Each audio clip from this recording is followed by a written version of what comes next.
We've got Paul Gamblin here in Sydney. He's from the World Wildlife Fund. He's the manager of the Marine Park section for the World Wildlife Fund. And in Adelaide, we've got Brian Jeffries from the Commonwealth Fisheries Association. Gentlemen, good morning to you both. Brian, we might start with you. I want to start first off with I've heard you this morning saying that there is no scientific basis for this. Haven't we heard a lot of reports saying that there is fish species are threatened? Well, it's always been clear, and the government, in fairness, has always said this is not about fisheries management. This is about protecting the environment, i.e. the bottom of the ocean or whatever it may be.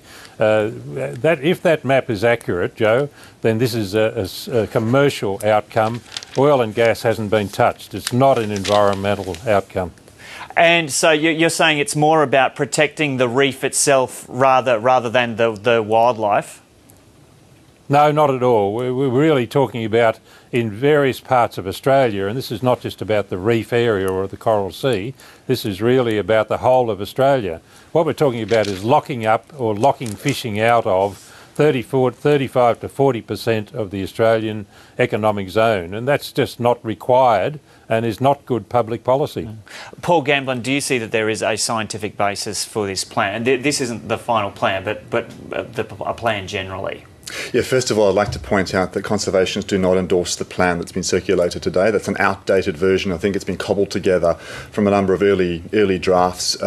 We're coming soon to a decision point, and that's when government needs to announce a plan that will protect Australia's marine environment. There is enormous scientific support for marine parks. Like we have national parks on land, we need to have national parks in the marine environment. The Australian Marine Science Association has hundreds of marine scientists who've endorsed the idea of marine parks, and there's international evidence to support that proposition too. What about Brian Jeffries' point that it's that the government has not said that this is about protecting the wildlife?